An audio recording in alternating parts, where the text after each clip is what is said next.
Last Tuesday, I was sitting in a high-end coffee shop in Shenzhen, watching a young man at the corner table. He had 3 empty espresso cups and a stack of printed papers on semiconductor lithography that looked like they'd been bled on. Every time someone walked in wearing a suit, he'd track them with this intense, almost predatory focus. When we eventually struck up a conversation, he told me he was part of the 12.22 million, the record-breaking wave of graduates hitting the market this year.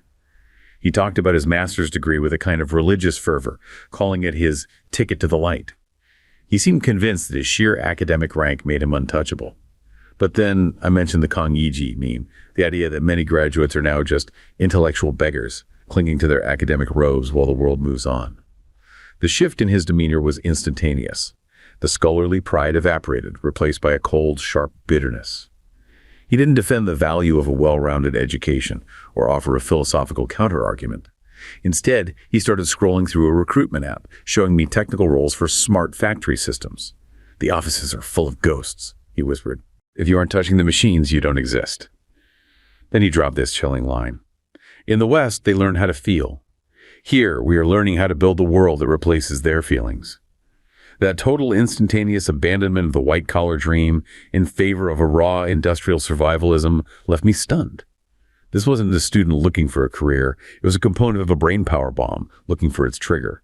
It forced me to ask, are we witnessing a catastrophic wave of unemployment that will break a generation, or the precise moment a civilization decides to trade its robes for a monopoly on physical reality? And that encounter, that is just the perfect distillation of the core tension we're going to unpack in this deep dive. It's everything, isn't it? It's everything. You've hit on the central dilemma, really, for the whole global economy right now. You've got this record, 12.22 million graduates. Is that a demographic time bomb? Is it this catastrophic wave of unemployment you mentioned? Which is the story you usually hear. It's the default narrative, absolutely, especially if you listen to, conventional Western economic commentary that's so focused on consumption metrics. But there's this alternative view. That this is actually a weapon. Or maybe a more neutral way to put it is that it's the channeling of a strategic brain power bomb. It's designed for industrial dominance. This cohort, it could represent the planet's most concentrated annual infusion of cognitive potential. And it's not being left to chance. It's being purposefully redirected. Purposefully redirected into the production of tangible, strategic goods. That phrase he used, "if you aren't touching the machines, you don't exist." That really, really stuck with me. It feels like the very personal, sharp end of that Kong Yiji reckoning. Right. And for listeners who might not be familiar with Kong Yiji, he's a character from this classic Lu Xun novella. He's a failed scholar, completely broke, but he refuses to take off his long academic robes because it's the last symbol of his status. He's clinging to an identity the world no longer values, or at least no longer pays for. It's the perfect metaphor. It represents the final, painful reckoning of a borrowed paradigm. For a couple of decades, the promise, and it was sort of an unspoken social contract mirroring the West, was that a generic degree, a BA in something non-technical, would get you a nice, comfortable office job, consulting, advertising, something in management. Exactly, the service sector. But that promise has just completely collapsed under its own weight. Market saturation, regulatory shifts, you name it. The Kong Yiji meme, it captures that generational disillusionment. The feeling of being all dressed up with nowhere to go. And the policy calculation behind this is, it's cold, but it's very clear. From their perspective, knowledge that you can't translate into a better semiconductor chip or a more efficient battery or some kind of new material. It's just a digital illusion. It's a luxury. It's a distraction from the main goal. And what's crucial is that the state isn't just a passive observer here. It's not just watching this happen. No, it feels like they're actively managing it, strategically reorienting this entire talent pool. I found this story about a graduate, a young man named Wei. He was a metallurgical engineering major. Wei's journey is the perfect case study. It's the narrative anchor for this whole strategic transformation. His family had that old dream for him, right? They pictured him in a gleaming Shanghai skyscraper. White-collar myth, the long gown of the detached academic or the finance guy. But he ends up trading that metaphorical gown for, what, a static shielding jumpsuit? Exactly. Not in a Shanghai high-rise, but in a semiconductor fab in Hefei, which is a major manufacturing hub. And that's not an accident. That's not just one person's story. It represents the strategic transformation of the entire 12.22 million. It's this harsh, maybe, but necessary recalibration away from that saturated service sector illusion. And toward what they're deliberately cultivating. You call it the engineering dividend. That's the goal, to redirect this incredible density of brain power toward fortifying their manufacturing dominance and, crucially, achieving strategic self-reliance. So if that's the effect, the strategic redirection of millions of people, what's the cause? I mean, how is a re-engineering project of this scale actually being formalized and, executed from the top down? Well, the sources all point to one core concept. It's a piece of policy jargon, but it's dominating the entire national economic conversation. It's called the New Quality Productive Forces. NQPF. Okay, let's unpack that. What exactly is NQPF? Why should you, the listener, care about this acronym? You should care deeply because it represents a total strategic shift in how the world's second largest economy plans to function and compete. I mean, for the next decade at least, it's a move away from the old model. The old model being just build more stuff. Yeah. Investment-led growth. Exactly. For 40 years, the spectacular expansion was driven by sheer volume, building more infrastructure, expanding capacity. NQPF signals a pivot towards growth driven fundamentally by scientific and technological breakthroughs. It's about innovation. And when you say innovation-led, what's the scope here? Is this just about, throwing money at a few new science labs, or is it a broader industrial idea? It's much broader. It's critically dual-pronged. The first prong is what you'd expect, cultivating cutting-edge technologies, the really future-forward stuff, disruptive innovation. The sci-fi stuff. The sci-fi stuff, right. But the second prong is just as important. It involves simultaneously transforming all the existing traditional industries. So steel, textiles, chemicals. All of it. The idea is to use digitalization, networking, smart upgrades, basically the tools of the fourth industrial revolution, to make those older industries smarter, more efficient, and dramatically higher up the value chain. It's not about letting them die off. It's about upgrading them. Which brings us to the big why. Why now? Why abandon a model of investment and capital accumulation that was so successful for so long? It's the immutable law of diminishing returns, really. And to get that, we have to talk for a second about something called total factor productivity, or TFP. Okay. TFP is just a measure of how efficiently an economy uses the labor and capital it already has. For decades, China's growth came from adding more capital, more factories, more roads, and adding more labor. But you eventually hit a ceiling. You can't just keep doubling the number of cranes and expect to double your economic output forever. Precisely. You've already built most of the necessary infrastructure. You've already employed most of your population. The gains from just adding more inputs slow down dramatically. And this is happening globally too, right? The whole world is slowing down. Yes. The IMF is forecasting global GDP growth to hit only about 2.8% by 2030. That's a huge signal that the big wave of post-Cold War globalization is receding. And domestically, China's own GDP growth has already slowed down a lot. So to keep growing, they can't rely on inputs anymore. They have to rely on innovation. That's the only sustainable path left. You have to do more with less. Boosting TFP through industrial and tech innovation is the game now, and NQPF is the policy framework designed to mandate that increase. And it sounds like there are external pressures accelerating this, a real sense of urgency. Absolutely. You have rising labor and resource costs at home.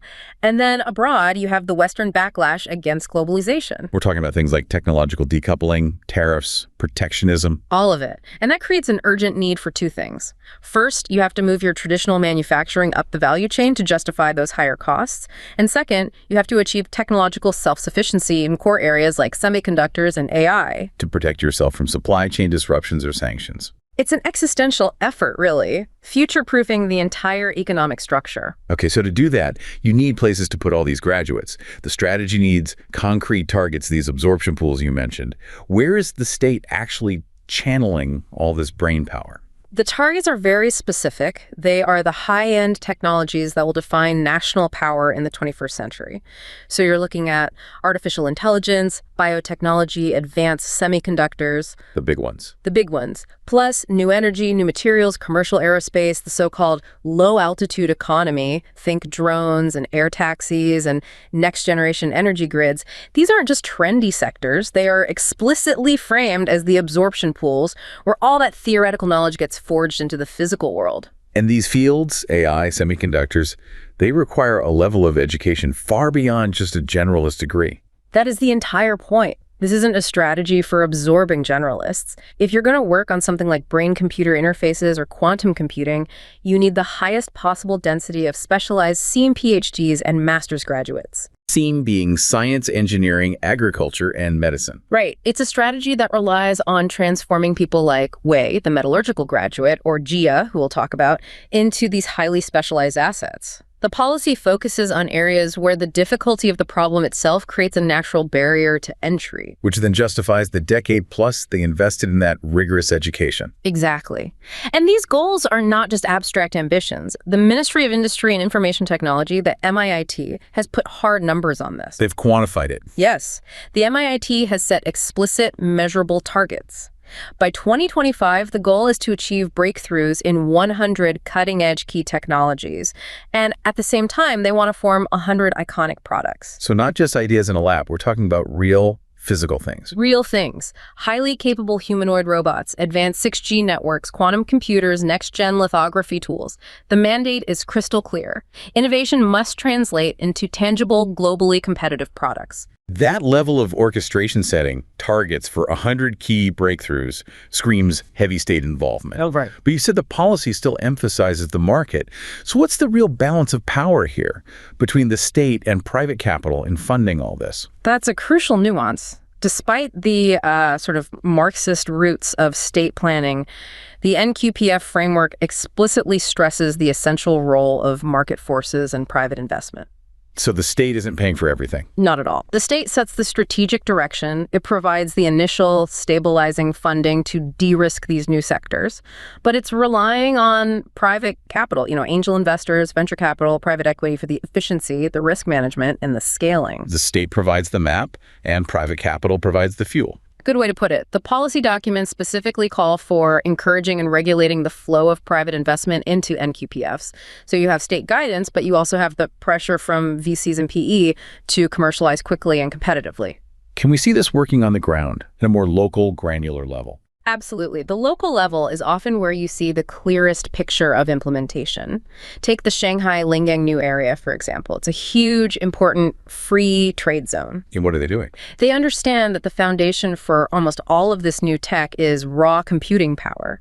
So they've released these very concrete support policies focused on building new computing infrastructure to, in their words, empower NQPFs. So they're building the picks and shovels for the gold rush. Precisely. They're offering subsidies up to 10 million RMB, that's about 1.4 million US dollars, for any company that builds a new intelligent computing center. Or even for just purchasing autonomous, domestically developed computing chips. This isn't passive regulation, it's active state guidance. They're building the foundation because they know that computing capacity is the prerequisite for everything else, for AI, for industrial digitalization, all of it. That's the logic. That detail about local subsidies really starts to paint a picture of the mechanics here. Yeah. But to really get our heads around how a project as colossal as NQPF can even be attempted, we need to understand the political and structural context. We need to talk about the developmental state. Yes, the developmental state model is the historical foundation that makes any of this possible. It's a concept of political economy, first really defined by the academic Chalmers Johnson. And what are its key features? It's characterized by, first, autonomous political power. That means a highly capable, insulated bureaucratic elite. Second, strong state intervention and centralized planning. And third, and this is the big one, an overwhelming priority on economic development above all else. Above short-term regulatory concerns or even democratic controls. Often, yes. The long-term national interest takes precedence. So how is that different from what you might call a purely regulatory state like the US or the UK? Well, in a regulatory state, the government's main job is to be an umpire. It enforces rules, it polices anti-competitive behavior, it sets standards for things like environmental protection, but it largely lets the market decide what to build. Whereas a developmental state is more like an architect. That's a perfect analogy. It intervenes directly to promote new strategic industries. It actively manages the transition from old sectors to new ones. It decides what the economy must produce to achieve national resilience and strategic advantage. And these bureaucratic elites, they have the power to mobilize capital and push it into sectors that might not have the best short-term returns. Right. They're looking for the maximum long-term spillover effect for society and national security. They can ignore the immediate political pressures from, say, a specific corporation or a labor group. They have the temporal freedom to think 30 years ahead. We've seen this model work before in East Asia, haven't we? It's not a new invention. Not at all. We have very clear lessons from history showing the power of this kind of directed industrial policy. Thailand is a vivid example. With their auto industry, right? Exactly. They wanted to build a domestic auto manufacturing powerhouse. How do you do that when you're competing with global giants? Well, they slapped tariffs as high as 150% on imported cars. Which makes foreign cars incredibly expensive. Right. But then they offered a deal. If a foreign auto company set up a joint venture with a Thai company, guaranteeing local hiring, tech transfer, and paying domestic taxes, they'd get government help.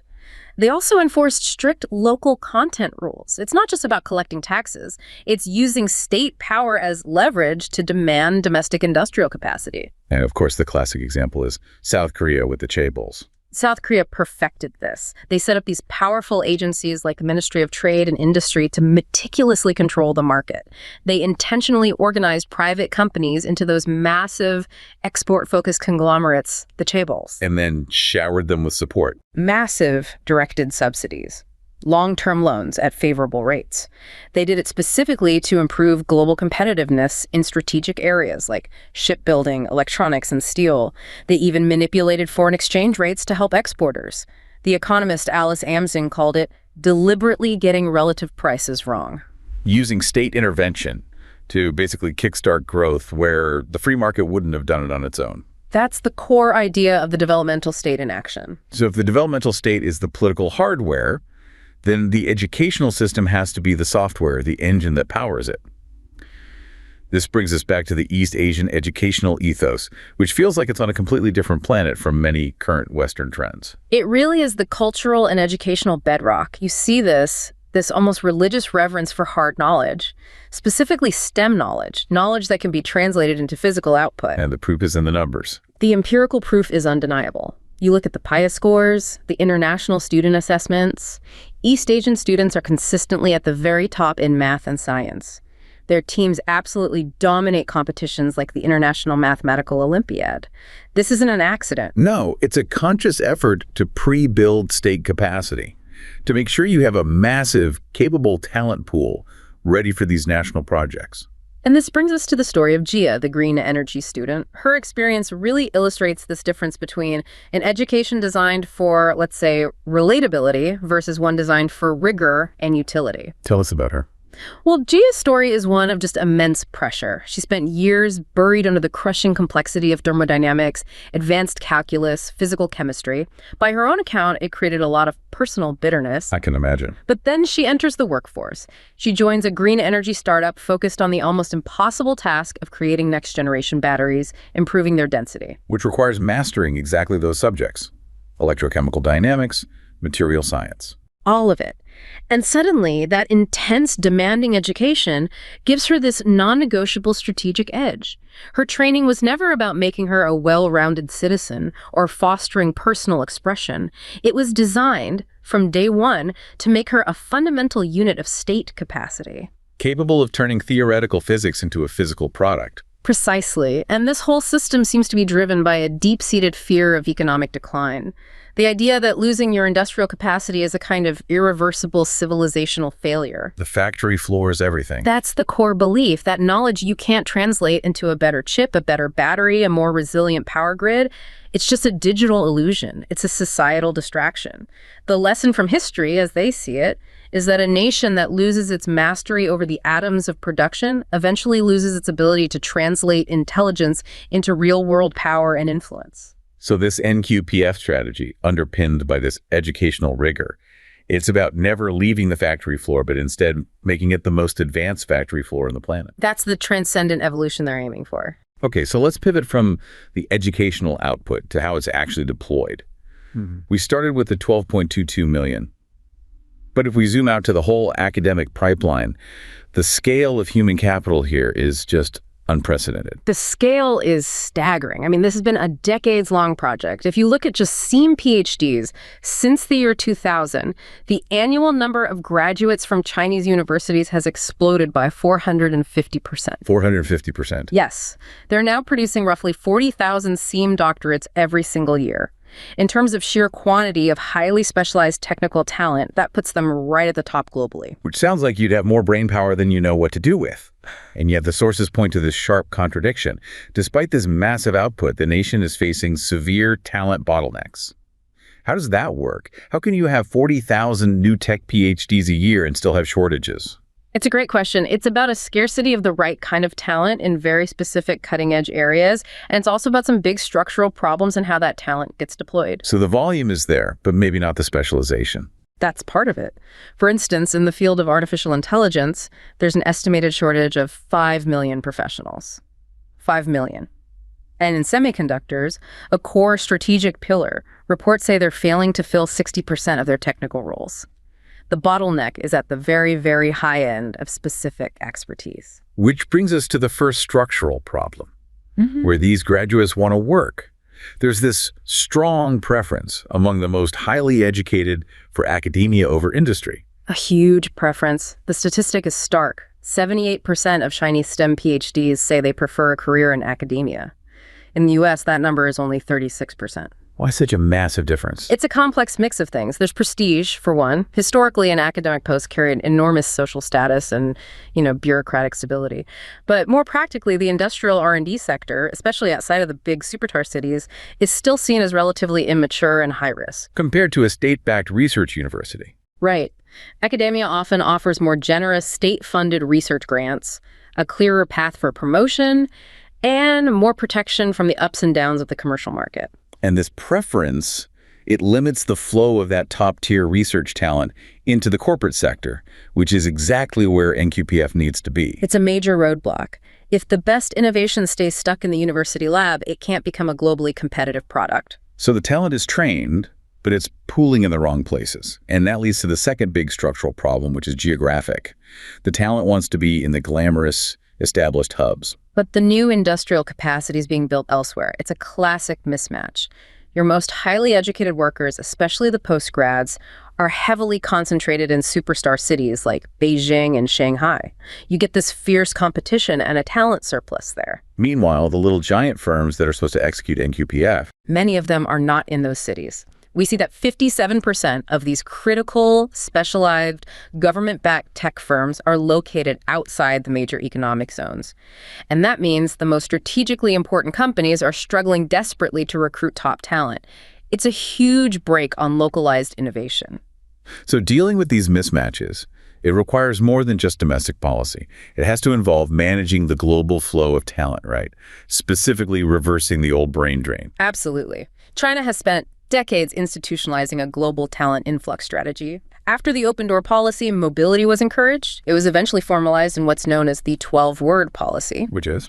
Support study overseas, encourage returns, and guarantee freedom of mobility. The goal was never to stop people from leaving. It was to ensure they came back, bringing new skills and new networks with them. And has it worked? Has this return to dividend paid off? It's been a massive strategic success. The numbers are pretty clear. By 2017, out of about 5.2 million students who had gone abroad, 3.1 million had returned. That's a return rate of over 60%.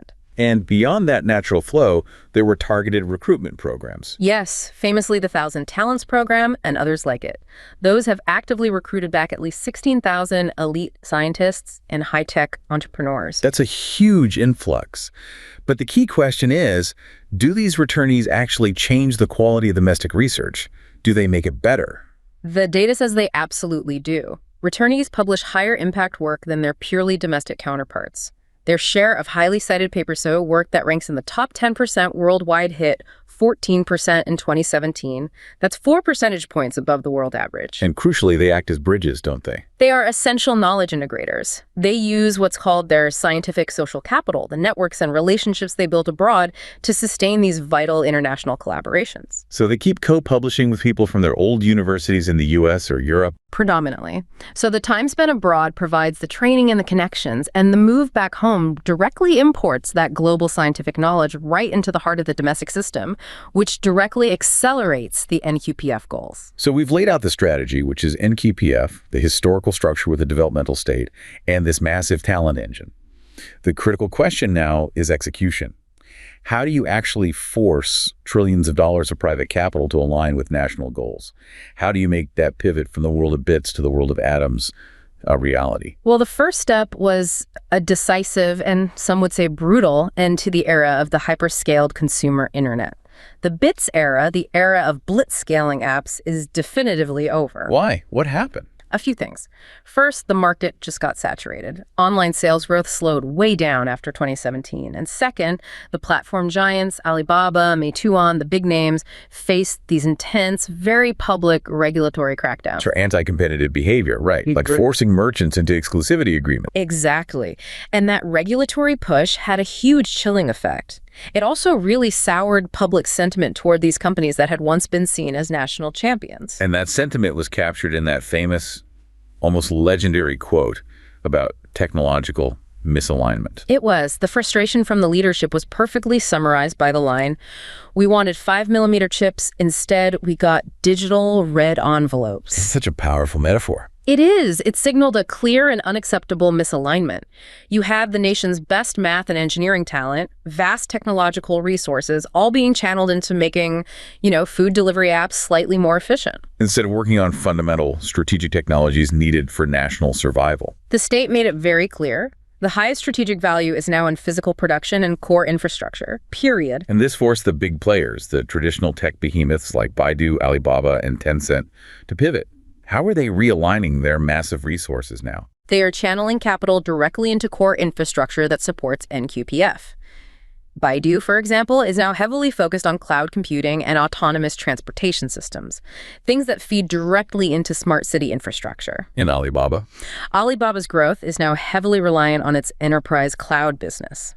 And, crucially, they've invested huge sums in designing their own proprietary chips for their data centers. Even Tencent, which was all about gaming and social media, has unveiled its own chips optimized for specific hardware. So they're all moving down the tech stack, closer to the hardware, to the atoms. Their entire business models are being consciously molded to support the national industrial strategy. They realize their long-term survival depends on it. But the real engine of this NQPF execution, it's not actually the behemoths. It's this government-backed incubator program, the Little Giants. These are the companies that will hire people like Wei and Jia. The Little Giants program, which is run by the MIT, is the definitive engine of the atoms sector. It's designed to cultivate these highly specialized, niche tech firms. They embody this ethos of Zhuanjing Taisin. Which means what exactly? Specialized technical solutions and niche innovation. Their job is to fill critical gaps in the industrial supply chain. And the plan is to scale this program to include 10,000 of these companies by 2025. And getting the Little Giant label, that's a huge deal for a small company. It's a vital quality signal. It tells investors this company is strategically important, and it grants them preferential access to domestic capital markets like the Beijing Stock Exchange. It solves a massive early-stage funding problem. But there's a catch. Commercializing this kind of deep tech building a 5mm chip or a breakthrough battery, it's intrinsically harder and slower than just rolling out a new app. Much harder. And that leads directly to what economists call the commercialization valley of death. The gap between having a great prototype and actually having a successful product on the market. A wide and deep valley. These Little Giant firms are, by necessity, incredibly R&D intensive. We see that nearly 65% of them prioritize spending on R&D over sales and marketing. Which means they often create a superior product, but then they hit a wall. They hit a commercialization hurdle. The domestic industrial tech market is often just too immature or fragmented to generate enough initial demand. They have the product, but they can't find that first crucial customer base to get them across the valley. So if the commercial market isn't there yet to stabilize these vital firms, who steps in? Who fills that initial demand gap and makes sure they survive? The state. The state has to step in as the initial galvanizer, as the patient-first customer. And this creates this powerful, stabilizing, symbiotic relationship. Do we have examples of this? Plenty. There's a big data startup called Langston Mobile. It was strategically given early business with central government ministries and state-owned enterprises. It became the sole software provider for critical public security systems. Or a company called Kita Automation Control, which carved out a niche by applying specialized IoT services to the state-run mining industry. So the public sector market acts as the stabilizing force. It absorbs the risk and guarantees the initial orders that allow these firms to survive and eventually scale. It's an essential bridge across the valley of death. And this brings us right back to the human element. Back to the story of the Shenzhen graduates, the generation of the bottom line we started with. They're the ones being channeled into these little giants in these state-backed projects. That's the human cost and the human complexity of this whole strategic imperative. That anecdote of those young, highly skilled graduates being funneled away from the gig economy and into, say, strategic aerospace or smart manufacturing projects, that's key. They're trading the flexibility and uncertainty of the consumer internet for the hard reality of strategic manufacturing. They are. And they're carrying a heavy burden. They know their career choice isn't just a personal one. It's a mechanism for collective survival and industrial self-reliance. Their personal shift is the physical manifestation of the state's plan to convert the short-term pain of graduate unemployment into a long-term strategic advantage. Let's touch on one last piece of the execution puzzle, that geographic mismatch problem. Too many PhDs in Shanghai, but the little giants are elsewhere.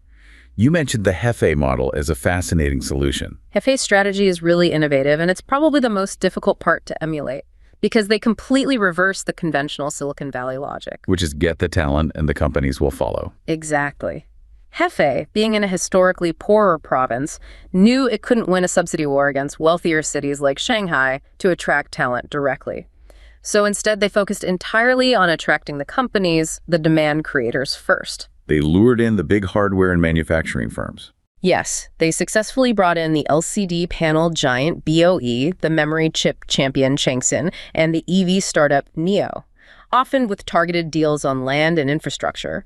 The goal was to generate a critical mass of demand for high-tech talent. Betting that the talent would naturally follow the jobs and the industrial capacity rather than just the amenities. That was the bet. Hefei wants to be the Detroit of EV manufacturing. They're prioritizing the formation of industrial capacity as the ultimate magnet for specialized workers like Wei. Which means the ultimate success of NQPF and the successful integration of these 12.22 million graduates hinges entirely on whether the state can replicate that Hefei model across the country and solve those deep structural problems in talent distribution. Absolutely. The whole grand strategy lives or dies in the execution of that complex structural engineering over the next decade. When you step back and look at all the pieces, what we've really seen through this deep dive is a vast, decades-long project of civilizational reengineering. The transformation of this huge cohort of 12.22 million graduates, it's a precise and deliberate pivot. It's a pivot away from that consumer-focused service sector model, what you call the digital illusion, and toward physical output, toward strategic industrial self-sufficiency, all guided by this new quality productive forces framework. And it represents a system that is prioritizing the long-term structural needs of the nation over maybe transient individual comfort. Or ideological consistency. And all the reported anxiety and hardship, the intense educational pressure on someone like Jia, the disillusionment of the Kang Yiji meme, the career sacrifices of graduates like Wei, you have to view it all through a much colder, longer lens. It's not necessarily a sign that the system is breaking. It could be seen not as a breakdown, but as a profound process of evolutionary pressure. It is the friction that's inherent in a generation being rigorously sorted and directed by its ability to contribute applied intelligence to these massive national strategic projects. So the discomfort is, in this context, seen as a necessary part of the process. It's the friction required to achieve a strategic advantage. The state is essentially acting as a temporal bridge. It's using its tools, industrial planning, directed capital to convert the short-term pressure of unemployment dislocation into a long-term, overwhelming physical and cognitive advantage. The integration and redirection of this immense volume of specialized talent is the ongoing proof of a system that prioritizes survival, growth, and legacy over transient comfort or ideological vanity.